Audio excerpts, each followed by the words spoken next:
Welcome to this week's Okay at Work with myself, Sarah Sawyer, my colleague Russell Berger, both attorneys at Offit Kurman. And today we are talking about selling your business. A lot of our clients obviously always buying, selling businesses, and folks might be familiar with the due diligence process, which means taking a look at the business and seeing when you're going to buy something. Well, let's see what kind of shape it's in, what kind of risk there is, what are the other considerations. A lot goes into that. But one thing to keep in mind leading up to that is if you are going to sell your business, is it in good shape and are you well positioned to sell it? So, what are some things that business owners should be considering when they're asking themselves that question, Russell? Yeah. So just as an overall starting point, think of it as a long runway. You don't want to necessarily be in the position where you decide you're going to sell and you're trying to do it 3 months later.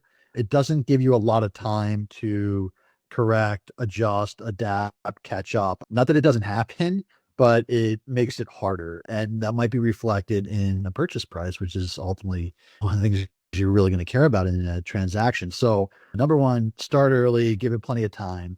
Number two, a good place to start is just with your general business operations. Are we doing things the right way? Our corporate compliance, is that in order? Do we have all that buttoned up? Same thing. You just go down the list. Are our contracts with customers in good shape? Are they protected? Have we done the right things on the employment side? Are we compliant? Do we have the right restrictive covenants in place so that if someone comes in and buys this business, they're not worried about employees running out the door? These are all things that we would say generally are a good thing for a business to do a checkup on once a year as well. So it's nothing really that wild or that specific to a transaction. I think you start by, are we running a tight ship? Can we be more efficient? Are we doing the things we're supposed to do from a compliance perspective, as well as from creating the right foundation to grow our business on? One thing that I've found too that people don't always think about is what does the ownership of my assets look like as well? And a lot of times you think about assets as a truck, equipment, a building you own, like widgets, whatever it might be. But there's also other types of assets like IP assets, like your brand. So that's something that might be a little more cumbersome than some of the things that we're describing initially here. But do you own your IP? Do you own your brand? Have you trademarked things that that you might be transferring, like those types of things as well, which maybe people don't think about quite as much. And we find this come up also in the restrictive covenants and employment agreements. Well, that could be true depending on what type of business you have as well. What kind of work for hire language do you have in those contracts? Have the things that people have been creating for the business going to transfer appropriately to the next business? A lot of it's going to depend, obviously, on the type of business and what you're selling and what the commodity is and what goes along with that and the deal structures. They get up and running.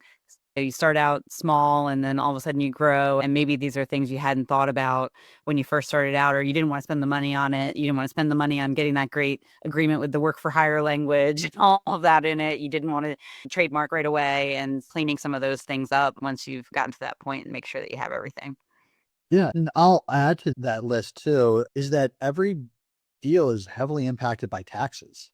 Developing a tax strategy and planning for that is a very important step in this process as well. Some things are done as you approach closing and you don't have to do them years in advance, but other things, from are we the right structure to residency, what states are we in, am I in the right county? There are all sorts of tax implications that can be floating around out there. And so these are good questions to ask to the accountant, ask the tax attorney. What should I know? You know my business. What should I be doing differently if I'm preparing for a sale from a tax standpoint? Yeah, and that's a great one, especially because there could be some lead time on that, as you mentioned. Well, thanks, Russell, and we'll see you next time. Thanks, Sarah.